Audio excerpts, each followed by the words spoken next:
In the name of the Father, Son, and the Holy Spirit, one God, amen.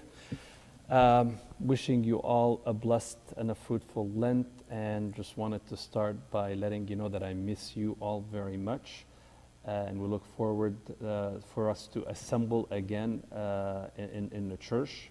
We are assembled spiritually, and everyone in their own churches at home, and I pray that this trial will be shortened and come to an end soon.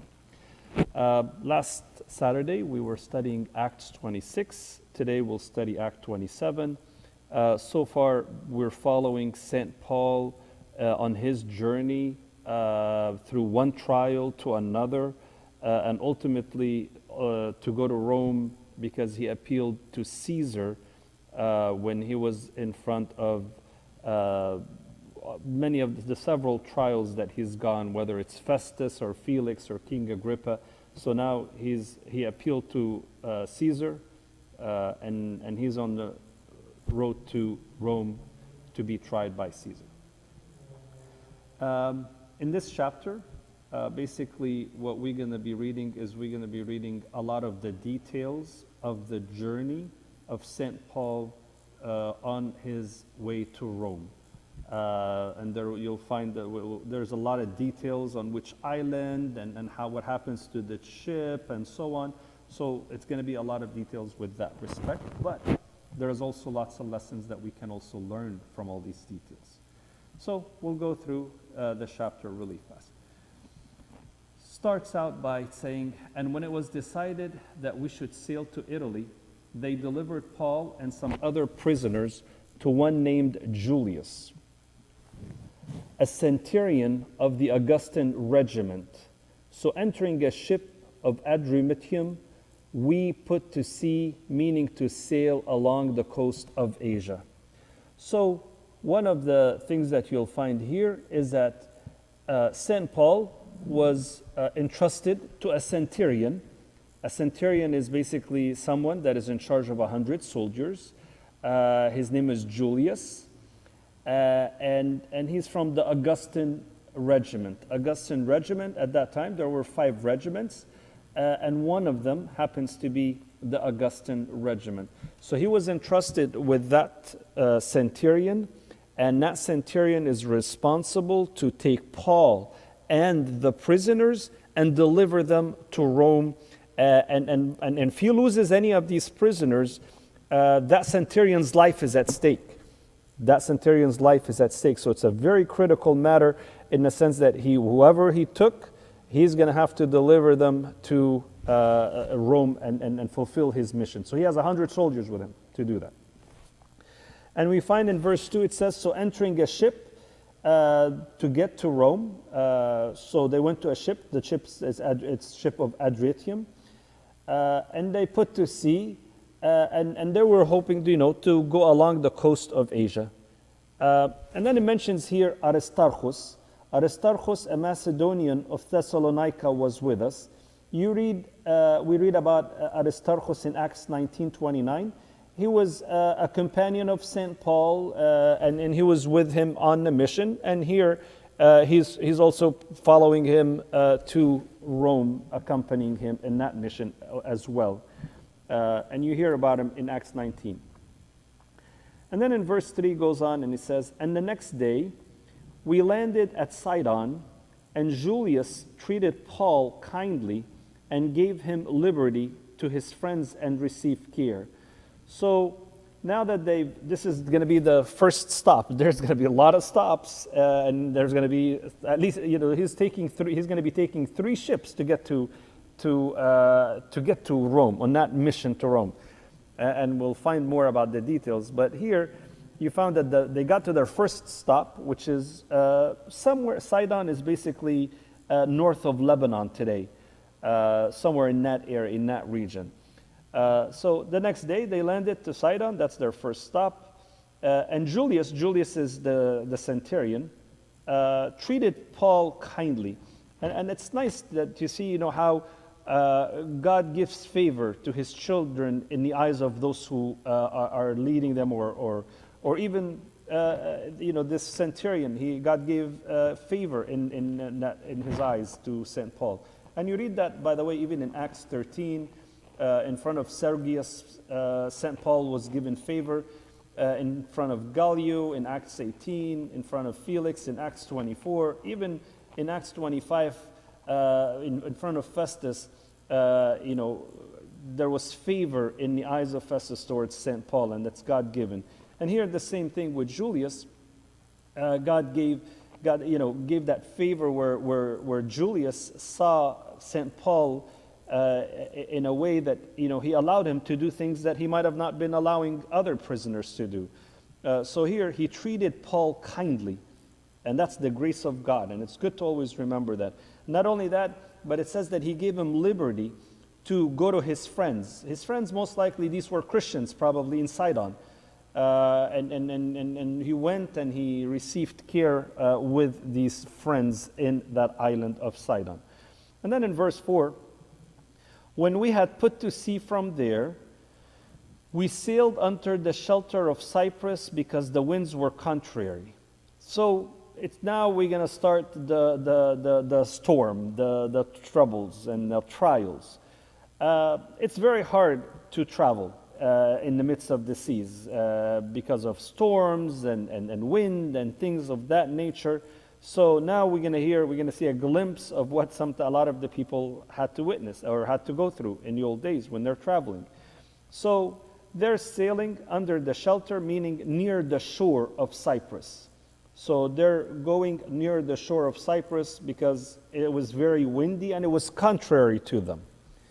And then in verse 5 it says, "And when we had sailed over the sea, which is off Cilicia and Pamphylia, we came to Myra, a city of Lycia." So here's another stop. They went and they're basically going from place, and they're being very careful because of the wind and the storm situation at that time. Then the centurion found an Alexandrian ship sailing to Italy, and he put us on board. So one of the things that we find is that there were some trade that happens between Egypt, Alexandria, Egypt, and Italy. And here you find that this ship is carrying probably wheat, taking it from Alexandria and exporting it to Italy. And they would take also passengers with them as well. So the centurion, now that they got to Myra, in city of Lycia, now he's looking for another ship. He looked at and he found this Alexandrian ship that is going to Italy. So he took all the soldiers, the prisoners, and somewhere in the tune of a lot of people. His centurion, just the centurion is carrying 100 with him. So they took this ship sailing to Italy, and he put everybody on board. And then in verse 7 it says, "And we had sailed slowly many days and arrived with difficulty off Cnidus." And here you find that they're very careful because of the wind situation. "And the wind not permitting us to proceed, we sailed under the shelter of Crete of Salmon." So they're very close to shore and they're being very careful. And here Luke telling us the places that he's going. So he's going close to the shore of Crete of Salmon. "Passing it with difficulty, we came to a place called Fair Havens, near the city of Lasea." So this is, by the way, it's near the island of Crete. The Fair Haven it's like a stop, and it's near the island of what we know as Crete today. So we see how the Mediterranean, the storms in the Mediterranean Sea during the winter is very, very strong. And they're being very careful in their path going there. Then in verse 9 it says, "Now, when much time had been spent and sailing was now dangerous because the fast was already over, Paul advised them." Let's take a little bit on here. When it says that the time had spent and the sailing became dangerous. So because it wasn't like today, you go and then it's always continuous. Like when you go on a cruise line, you spend a couple hours. No, sometimes they had to spend a couple of days in whatever stops in order for them to go until, the weather is permitting and so on. So here we get a glimpse of the timing of the year. One of the things we hear is that it says that the fast was already over. Well, first it tells us that the church did fast, and most likely this fast was referring probably to the Day of Atonement, which is somewhere in the end of September. So that's the time of the traveling, and we get that glimpse from here. So the end of the fast is ending, and now it's September, so it's a little dangerous weather. So St. Paul advised them, and you hear in verse 10, he's telling him, giving him his proposal, and for them to listen. And what is St. Paul advising? He says, saying, "Men, I perceive that this voyage will end with disaster and much loss, not only of the cargo and ship, but also our lives." So in other words, through instincts or through divine revelation, St. Paul is telling them, this is going to end in a disaster. We need to be very careful, and most likely we're going to be losing our cargo, and we're going to be losing the ship probably, and some, maybe it's even lives. And here he's giving them a warning. And of course, it's up to the captain of the ship whether to heed or not. And this is important for us to learn, is that sometimes our Father of Confession can give us guidance and or give us warning, and say, if you're going down that route, there might be disaster down the line, and there may be loss, and there may be loss of lives even. And here you'll find that the captain did not heed this advice and went on his own instincts and continued the journey. But the lesson here is that sometimes it's important to listen to godly men and women in our lives, and especially those who are around us. And it's a good idea in everyone's life. They ought to have a godly man and a woman that they're accountable to, and they talk to, and they really put a lot of weight on that guidance of that godly man or woman. When it comes to identifying a spouse or a job, it's good to always confine in somebody that is godly and that is a godly man and woman that gives you advice, and for us to heed advice. So here, St. Paul is telling them, men, be careful. I perceive that this voyage is going to end with disaster and a lot of loss in the cargo and the ship and possibly lives. Okay? But in verse 11, free will, you find the free will. Nevertheless, the centurion was more persuaded by the helmsman and the owner of the ship than by the things spoken by Paul. So the helmsman is, he's a man that does this for a living. He takes these ships and he travels across the Mediterranean back and forth. So they trusted in the helmsman's decision, and they went forward, and the centurion agreed, and he stayed on that ship. And they were persuaded because of the helmsman saying and the owner of the ship. So it's good to listen, because sometimes to listen to godly men. That's one of the first things that we ought to, because we're going to study about what's going to happen that when they went on. Okay, verse 12. And because the harbor was not suitable to winter in, the majority advised to set sail from there also, if by any means they could reach Phoenix, a harbor of Crete, opening the southwest and northwest and winter there. So they took the risk. And sometimes we take a lot of risks and we say, it's okay, we've been there before. And most likely, they might have taken that risk before and things worked out well. And here they decided that we're just going to go here and just going to go ahead and sail. And they reached Phoenix. That's also south of Crete. It's a harbor of Crete, opening toward the southwest and the northwest, and hoping that they would get there and spend winter there and then see what happens. And the good lesson here, remember, the opinion of the majority may not be the best thing, and it's important for us to kind of have that spiritual eye to see who should we listen to and who should we not. Okay, verse 13, it says, when the south wind blew softly, Supposing that they had obtained their desire, so they had this hope, they want to go to to that area of Crete, Phoenix Harbor.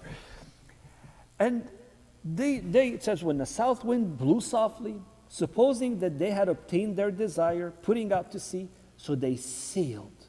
They took the risk, and they sailed close to Crete. And then verse 14 says, but not long after, a tempestuous headwind arose.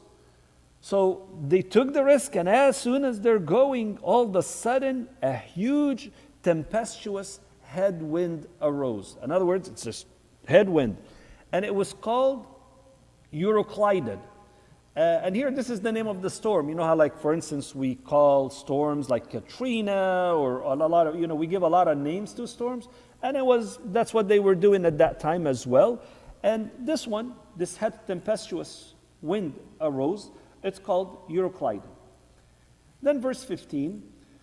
So when the ship was caught and could not head into the wind, we let her drive. So it got to a point where they could not resist anymore, and they just rode. They just allowed the ship to be driven by the wind, and they were not resisting anymore to see where it's going to take them. Verse 16, and running under the shelter of an island called Claudia, this is, by the way, 40 miles from Fairhaven now. So they just traveled 40 miles somewhere, so it's close to 40 miles away. We secured the skiff with difficulty. That's the small boat. There is a small boat, they call it like the skiff or a dinghy, or they call it that basically, even like when you go on a cruise line and the ship is so large that it cannot go close to shore. It would anchor a little bit farther in the sea, and then they would bring these small boats, dinghies, and they would take people off to shore. So this is the skiff. So they secured the skiff with difficulty. In other words, that tells you that the wind was very strong, and then they secured the skiff with difficulty. Verse 17, and when they had taken it on board, they used cable to undergird the ship, and fearing lest they should run aground on the Syrtis sand, they struck sail and so were driven. So, what is Syrtis sand? It's basically like quicksand. So they were really afraid that they would go and hit this area and then they get stuck, and they fearing that that would slow them down. So they struck the sail, and they were driven in order to avoid that area, so they don't enter into that area. And then at the same time, keeping in mind that they let the ship go because they couldn't resist anymore. And here the wind is taking them to an area where is of danger, which is the Syrtis sands. Verse 18, and because we were exceedingly tempest-tossed, the next day they lightened the ship. So because one of the ways that when to try to avoid being controlled more by the storm, they lightened the cargo. They got rid of the cargo, and they threw away stuff and most likely some of the wheat that they were probably transporting to Rome. So because they were exceedingly tempest-tossed, the next day they started unloading some of the cargo. Remember, St. Paul was telling them that this could cause us a disaster, loss of cargo, loss of life. And here they were already seeing what the advice of St. Paul is coming to fruition, that risk that they took.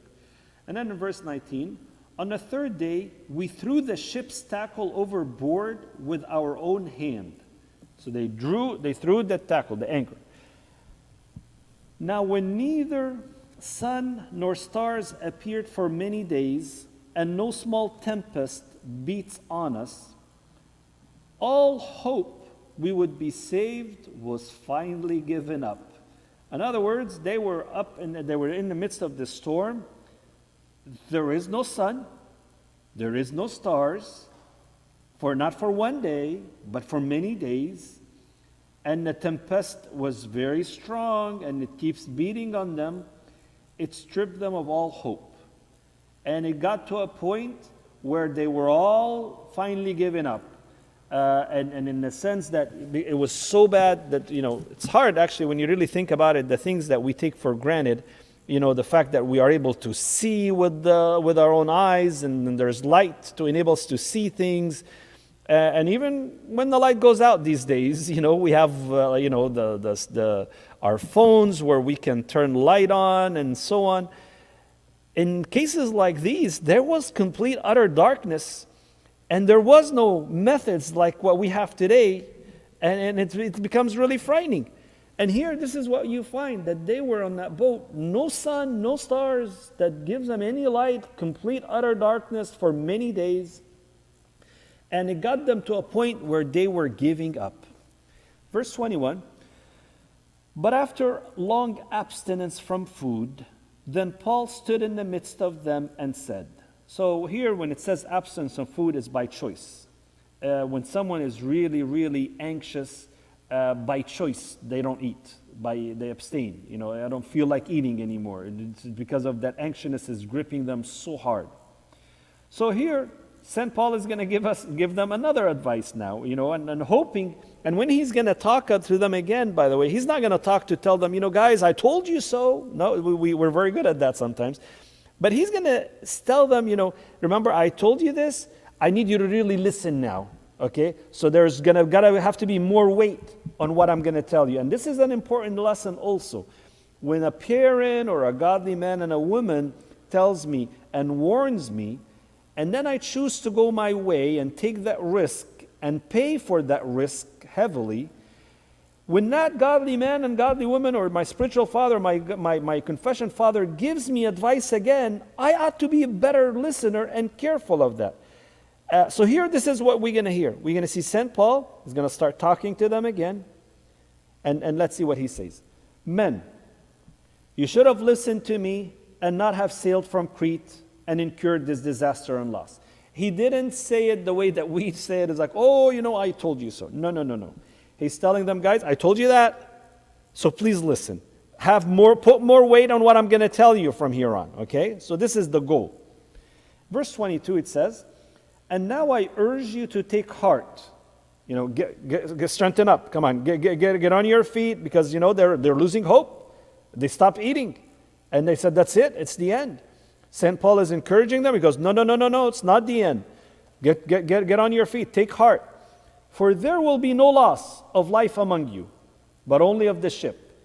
In other words, St. Paul is prophesying to them is that what, guys, we're all going to live, but we're going to lose the ship. But you need to listen to me. In verse 23 it says, for there stood by me this night an angel of the God, to whom I belong and whom I serve. In other words, he's telling them, there's not going to be a loss of lives, but we're going to lose this ship. And how is he know that? Is that he's saying that night an angel of God came and told him. And by the way, which God? And it's a good thing to always remember. And this is a sermon by itself, also, by the way, to the centurion and the helmsman and the captain of the ship and all these people. He's telling them, the God whom I belong to Him, and He's the one that I serve. And this is a very important sermon to them, that I belong to God and I belong to that God that also gave me that advice that earlier. He's also telling me, do not be afraid. It says this, saying in verse 24, do not be afraid, Paul. You must be brought before Caesar, and indeed God has granted you all those who sail with you. In other words, the God that St. Paul belongs to and he serves, he's telling him that don't be afraid, don't lose heart. I will take you to Caesar. You will go to Caesar. And not only that, but because of your prayer, St. Paul, I'm going to grant you the life of the people that are with you. It says that God has granted you all those who sail with you. In other words, those who are with you in that ship, they're saved because of your prayers. And this is a good lesson again. With your prayers, God is able to save those who are in your home. With your prayers, God is able to save some of the people in the city. A lot of times they talk, when they say about the hermits and the monks, they say that through their prayers, God is protecting the people that are in that city and that locals. So here you find that the people in that ship were saved. God granted you all those who sail with you. So he granted them all because of the prayer of St. Paul. Okay? Verse 25. Therefore take heart, strengthen up, men, for I believe God that it will be just as it was told me. In other words, that God that I belong to, I serve, he never failed me, and I believe that he's going to bring these things to fruition. And he never failed me. Why should he now? Okay? And then verse 26, it says, however, we must run aground on a certain island. So he's telling them that we're not going to live, we're not going to be lost, but the ship is going to be lost and it's going to be broken, but we're going to have to go aground on a certain island. Another lesson that we learn is that sometimes God's people will encounter storm. In other words, like we're encountering the storm right now of COVID-19. So God's people doesn't mean that they're going to be immune from storm. They are going to be experiencing the storm, but God uses it. If these godly men and women that are experiencing the storm deals with it with faith and hope in the Lord and doing their best, God allows that storm to further their trust in Him, to shape their character to be more godly men and women that are able to trust Him more. So here he's telling them, however, we must run aground on a certain island. So rest assured, there are going to be a little bit of, but we're not going to lose lives. Okay? Verse 27. Now when the 14th night, and that is scary. Can you imagine 14 nights within the outside, in the sea with, no stars, no sun, and the storm keeps running, and they're losing hope. And then in the 14th night, and he's telling them, St. Paul said, no, take heart. Now, and it tells you a good lesson is that never give up. To the last breath, never give up. Now when the 14th night had come, as we were driven up, down into the Adriatic Sea, about midnight, the sailors sensed that they were drawing near some land. So here you'll find that the sailors, after several days, they found that at midnight they found that, the sailors sensed we're going close to land, and that land, by the way, we'll find out that it's Malta. Okay, it's the island of Malta. So the sailors sensed that they were drawing near some land. Then verse 28, and they took soundings and found it to be 20 fathoms. What are soundings? Soundings is that when they would send something all the way to the bottom of the sea to see where's the bottom. And the thing is, the shallower it is, the closer to the sea that the ship is. So they felt that there's something different. We're coming close land. So they sent something down, and they found that it was 20 fathoms. So 20 fathoms, and we say 6 feet is a fathom. So we're talking about it's 100. The bottom of the sea at that point is 120 feet. And when they had got a little farther, they took soundings again and found it to be 15 fathoms. So they went a little more, and then they dropped it just to take measurements, and they found that it's less, 15 fathoms instead of 20. So it's 90 feet. Versus 120, that means they're heading in the right direction, close to a shore.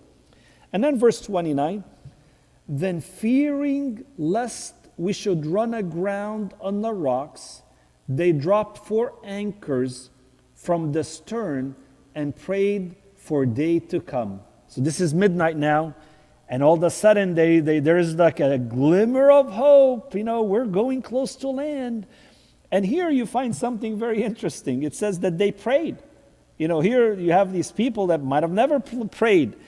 And this is another thing that we ought to learn, is that sometimes in the midst of the storms, people that maybe have never prayed, They start getting on their knees and seeking the living God, the creator of heaven and earth. And you see that in the midst of the COVID-19, where there's a lot of people that are coming to believe in the Lord, and maybe a day before they were atheists, now they're believing.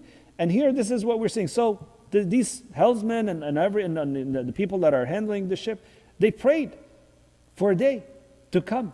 So they're waiting for the next day, because now there is a glimmer of hope. Then verse 30, and as the sailors were seeking to escape from the ship, this is very important now, the sailors had a very ill intention. They had the intention, you know what, I just want to bail, I want to save my life, who cares about the passengers? So in verse 30 it says, the sailors were seeking to escape from the ship and leave the ship, leave the passenger, and abandon them, and for them to perish. And no one knew that. No one knew about that, except, of course, through divine providence, St. Paul. He'll find out about it. We'll find in a little bit. So he says, and the sailors were seeking to escape from the ship. When they had let down the skiff into the sea, so they let this little dinghy down into the sea, these sailors were, wanting to show as they're bringing the skiff down to the sea to save the people. But their intention was bad, in the sense that once that skiff hits the water, the sailors are inside, they were going to take the skiff and bail and just leave everyone else to destruction. Of course, the centurion and everybody, they don't know how to run this ship. They don't know how to use all the sails and all these gadgets and the rudder. So that was the intention of the sailors. And here it says that they let down the skiff into the sea under pretense of putting out anchors from the prow. So they let this, and they're saying, oh, we're working to put the anchors and so on. But verse 31, Paul said to the centurion and the soldiers, and here this is the providence that God is able to reveal things to those who are near him. Paul said to the centurion and the soldier, unless these men stay in this ship, you cannot be saved. In other words, these sailors, they're going into they're dropping the skiff, and they're inside that skiff. If they are not on this ship and they stay on the skiff, that ship is not going to sail, because most likely these sailors are going to take that skiff and run away. So now that the centurion knew that, it says in verse 32, then the soldiers, remember he had 100 soldiers there, then the soldiers cut away the ropes of the skiff and let it fall off. So instead of having the sailors inside the skiff and bringing it down, and knowing that they had ill intention, so the soldiers just cut the ropes of the ship, and the skiff went down, and ultimately, so the skiff down, so the sailors are still on the ship with them, so they can still work out, getting them to a safe haven. And then in verse 33, and as the day was about to dawn, Paul implored them all to take food, saying, today is the 14th day you have waited and continued without food and eaten nothing. And here, this is another advice that St. Paul is telling them. Okay, guys, look, you guys haven't eaten 14 days.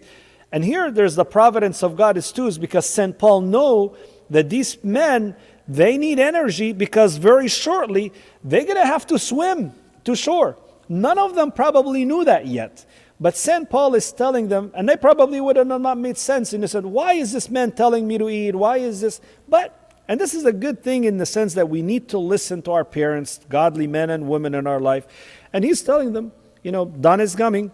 There's light in the end of the tunnel. In verse 33, they will dawn.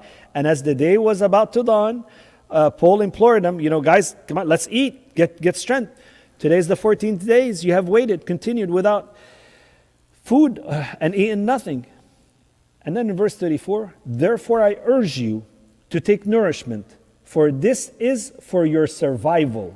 In other words, you need to eat, because that's what's going to help you survive, because St. Paul knows shortly they're going to be thrown in the water, and they ought to swim all the way to the shore, and they need nourishment, and they need energy, and they need that hope. And then he comforts them. It says this, since not a hair not a hair will fall from the head of any of you. And this is how God always protects us, in the sense, yes, there are going to be storms, but that storm will not going to overcome me, will not take away from me my salvation, so long I'm with Him and I'm strong in that storm. Then verse 35, it says, and when He had said these things, He took bread, gave thanks to God in the presence of them all. And He led by example. He took bread, they didn't eat, and He gave thanks. And can you imagine 14 days of darkness, no light, and a tempest? And what does St. Paul do? Takes bread and he gives thanks. And this is a good thing, and this is, in Philippians, when we say don't be anxious for nothing, but in prayer and thanksgiving, in the midst of the storm, nothing happened. They're still in the ship. God is not here, and the tempest is still going on. And what does St. Paul do? He gives thanks to God in the presence of them all. And when he had broken it, he began to eat. And that gave him courage. And that all the other people, they saw eating. And the thing is, being hopeful is also contagious. In a sense, when a man or a woman is very hopeful and has that eye of hope, it's contagious. The people that are around you gonna have that hope too. Smiling is contagious. Laughing is contagious. And here you see that he started eating, St. Paul, and then in verse 36 it says, then they were all encouraged and also took food themselves. And then verse 37, and in all were 276 persons on that ship. 276 live on that ship. That through the prayer of St. Paul, you'll find that they are going to be delivered. Yes, they will lose the ship like St. Paul told them, but the lives are going to be saved. Then verse 38. So when they had eaten enough, they got strengthened. They lightened the ship, threw out a lot of the more, it says threw out the wheat into the sea. That's the wheat that they were exporting from Alexandria, Egypt to Rome. They threw that out and they're lightening the load. And ultimately they still had this goal to save the ship. But remember, St. Paul told them, we're going to lose the ship. Okay. Verse 39, when it was day, they did not recognize the land, but they observed a bay with a beach, unto which they planned to run the ship if possible. So they saw this glimmer of hope. There looks like land. So they were going to go and just going to run the ship, going to go all the way and just run the ship. And then in verse 40, and they let go the anchors. They just let go and left them into the sea. They're just lightening the load, lightening everything, okay? They let go everything. Loosing the rudder ropes. Rudder is like a steering wheel, by the way, of the ship. It's like the rudder. Loosing that. And they hoisted the mainsail to the wind and made for shore. In other words, they put the mainsail all the way up, and with the hope that will just take them all the way to shore. But striking a place where two seas met, they ran the ship aground. In other words, there was an area where the two seas came together. They're going fast, and what ends up happening? The front gets stuck. It says, and the prow, which is the front, got stuck fast and remained immovable. In other words, they have a wind that is coming, but the front got stuck, and now they're not moving anymore. So all the wind is coming, and that's actually causes it to be a big dangerous thing, because it's going to end up breaking the ship. Wind is coming, pushing, and the front is not allowing the ship to go, and it's just a disaster. Verse 42, and the soldiers' plan was to kill the prisoners, lest any of them should swim away and escape. Remember at the beginning, I was telling you that the centurion's life is at stake. That centurion is responsible to take these prisoners from Caesarea to Rome. And if he loses any of them, his life is at stake. So the centurion here wanted to basically, you know what, I'm just going to kill all the prisoners so none of them escape. So when they arrive to Rome and say, you know what, there was disaster, I killed them, none of them escaped. So this is what the centurion had. The soldiers planned to kill the prisoners lest any of them should swim away and escape. And then verse 43, it says, but the centurion, wanting to save Paul. Remember the favor of God in the eyes of those who lead us? He wanted to kill all the centurions, but he had favor with Paul. And that's the divine providence of God, is that God gives favor in the eyes of those who are around us when they see us. But the centurion wanted to save Paul. He kept them from their purpose. In other words, he stopped the soldiers from wanting to kill all the prisoner and commanded that those who could swim should jump overboard first and get to land.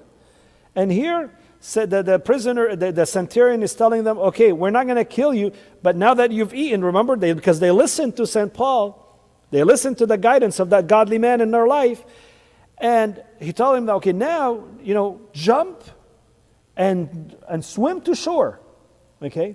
And then verse 44, it says, and the rest, some on board and some on parts of the ship, and so it was that they all escaped safely to land.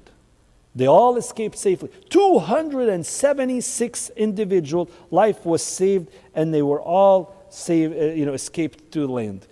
This is a very deep chapter, and there's a lot of good examples. And one of the main examples is that who do we listen to in our lives? And we ought to have godly men and women that we trust, we go always to for advice, and we're willing to heed and live these advices. So we'll continue. They're all gonna get, they're all gonna be saved, 276, and that's gonna be, we'll find out next week. That's the Malta, and we'll see. And actually next week will be the last chapter of the book of Acts. And all the glory be to our God forever. Amen.